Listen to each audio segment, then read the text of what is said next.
시청자 여러분 안녕하십니까? 코넥스 IR 클럽에 오신 것을 환영합니다. 저는 강지연이고요. 오늘 두 번째 시간 문을 활짝 열었습니다. 오늘부터 코넥스 상장 기업들의 기업 분석을 해드릴 거고요. 또 지난 시간과 마찬가지로 코넥스 상장 기업 CEO를 모시고 또 직접 기업 소개 들어보는 시간도 마련을 해놨습니다. 자, 그 전에 우선 도움 말씀 주실 분 소개를 해드려야 할 텐데요. 이번 주도 역시나 저희 클럽의 든든한 코넥스 알림이를 자처하고 오신 분이죠. 상조투자자문의 조성화 팀장 나와주셨습니다. 안녕하세요. 네, 안녕하세요. 네. 지난주에 코넥스 시장에 대해서 팀장님이 소개를 간단히 해주셨어요. 네. 오늘도 시작부터 좀 정리를 해주시면 좋을 것 같거든요. 네, 코넥스에 대해서 정리 한번 해드리면요. 네, 코넥스는 중소기업을 위한 시장입니다. 거래소 시장이나 코스닥 시장이 상장 요건이 맞추기도 어렵고 여러 가지 이제 중소기업들이 자금 조달도 용이하지 않기 때문에 코넥스 시장을 통해서 자금 조달의 기능을 조금 용이하게 할 수 있도록 개설이 되었는데요. 거래량이나 거래 대금이 좀 활성화되지 않고 투자와 회수의 두 가지 측면에 있어서 다소 미흡한 부분이 있고, 그다음에 정보 부재로 인해서 이제 여러 가지 리스크가 존재했던 것이 사실입니다. 그리고 이제 작년 같은 경우에는 예탁금도 3억으로 너무나 좀 높아서 네. 투자하기가 다소 좀 힘들었어요. 개인 투자자들은. 그래서 보통 전문 투자자나 엔젤 투자자들이 좀 많이 했었는데요. 네. 그것을 이제 1억으로 줄이고 소액 투자 전용 계좌를 신설함으로 인해서 개인들도 조금 용이하게 투자를 할 수 있게 되었고요. 그로 인해서 거래량과 거래 대금이 상승했습니다. 그래서 이제 2015년과 16년에 거래량과 거래 대금 시총도 한 2.5배 정도 상승을 했는데요. 2015년도 잠깐 간략하게 말씀을 드리면 한국거래소 공시에 따르면 신규 상장 업체를 제외하고 95개의 기업들을 이제 조사를 했는데요. 59개사가 흑자를 기록했습니다. 이제 나머지 이제 36개사가 적자를 기록했는데요. 적자에서 흑자를 기록한 회사가 9개나 되고요. 네. 2015년 말에 부채 비율이 127.2%, 14년 대비해서 23.2%가 감소했습니다. 그만큼 이제 코넥스 기업들이 재무 안정성으로 다소 이제 높아진 것으로 판단이 되고 있는데요. 네. 이런 이유로 인해서 이제 코넥스가 투자 포트폴리오 중에 하나로 충분하다고 생각을 하고 있습니다. 계속 장점을 한번 말씀을 드리면 코넥스는 HTS로 거래가 가능합니다. 그래서 이제 쉽고 편하고, 그다음에 이제 양도세도 없어서 다소 네. 여러 가지 이제 포트폴리오로 충분하다고 생각을 하고 있고요. 거기다가 이제 코넥스 평균 수익률이 200%가 넘습니다. 보통 상장 기업들은 하루에 60% 왔다 갔다 하지만 200%가 그렇죠. 쉽지는 않거든요. 네. 오히려 이제 떨어지는 부분도 되게 많기 때문에 리스크도 굉장히 많은데요. 그리고 그거보다 코넥스는 평균 수익률이 200%면 상당히 높은 것으로 알 수 있습니다. 네. 그다음 이제 또 정보만 조금만 활용하면 수익률을 극대화시킬 수 있다고 생각을 합니다. 그래서 이제 코스닥 상장 이전 상장하는 기업들을 좀 주목해 보시면 그거에 대한 수익률을 다소 확인하실 수 있을 것 같고요. 이러한 이유들로 잘만 활용하면 코넥스는 이제 투자 포트폴리오의 대안으로 충분하다고 생각을 하고 있습니다. 네, 이렇게 한번 쭉 복습을 해보니까 저도 네. 지난 시간에 다뤘던 내용들이 새록새록 또 기억이 나기 시작하는데요. 지난 시간에는 FN 가이드의 김근호 대표가 나오셨었죠. 네, 이 FN 가이드에 대해서도 좀 간략하게 정리를 부탁드립니다. 네, FN 가이드는 토털 금융 정보를 제공하고 있는 회사인데요. 금융 데이터 가공 그리고 이제 유통 전문 기업이라고 할 수 있습니다. 신속 정확한 금융 정보 그리고 솔루션을 제공함으로써 고객의 행복을 극대화해서 고객과 상생하고 있으며 국내외의 금융 데이터를 수집하고 체계적으로 정리해서 누구나 쉽게 편리하게 사용할 수 있는 기반을 마련하고 있습니다. 펀드 평가 및 인덱스에 대한 사업 영역을 확장해 가고 있는데요.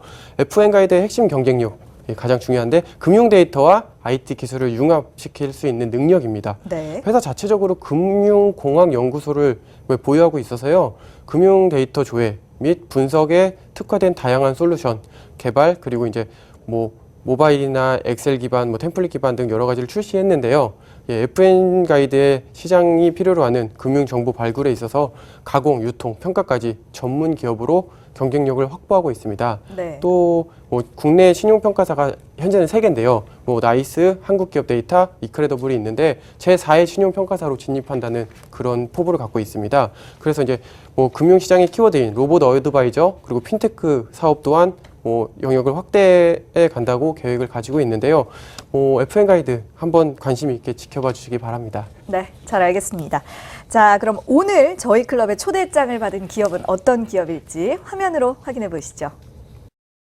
2007년 창립 이후 패션 전문 우수 브랜드를 지속적으로 런칭하며 신뢰를 쌓아온 패션 전문 기업이 있다. 합리적이고 가치지향적인 소비자 성향을 고려해서 가격 경쟁력이 있는 고품질 상품을 공급하는 회사. 글로벌 시장 진출을 위한 IT 기술 연구소를 설립하여 3D 증강현실 기술을 활용한 온라인 쇼핑몰과 모바일 쇼핑몰을 개발하고 있는 회사. 인연을 소중히 여기는 기업 DPNK를 만나보자. 자, 오늘 만나보실 기업은 지금 화면으로 확인해 보신 것처럼 바로 DPNK라는 회사입니다. 스튜디오에 이창세 대표이사 나와주셨습니다. 안녕하십니까? 네, 안녕하십니까? 네, 반갑습니다. 대표님 우선 회사 소개부터 좀 부탁드려볼게요.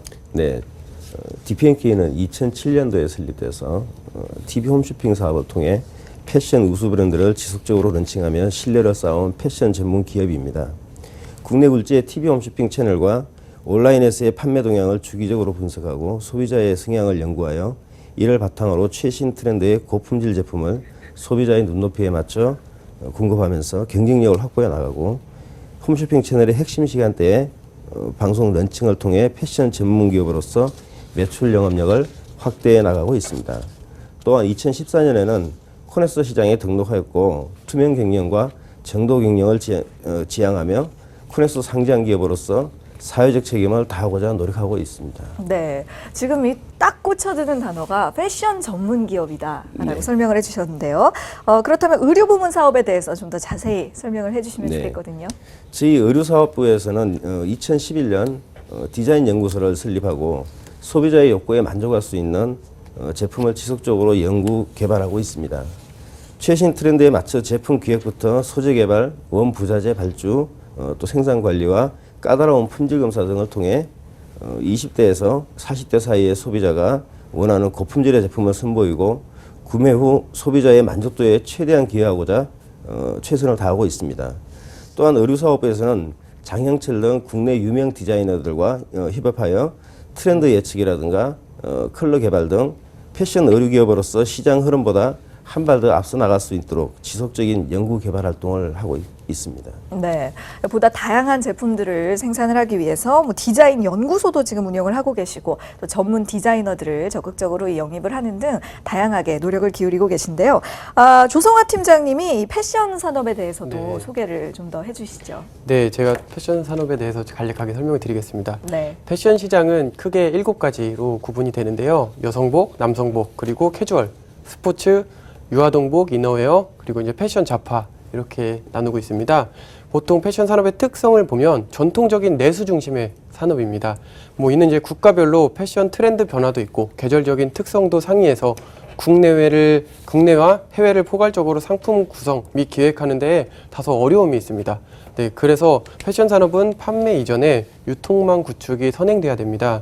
그래서 유통망 확보를 위한 글로벌 수준의 브랜드 인지도 확보, 그리고 자체 유통망 확장을 위한 대규모 자본 없이는 해외 판매에 다소 진입 장벽이 좀 존재를 하고 있는데요.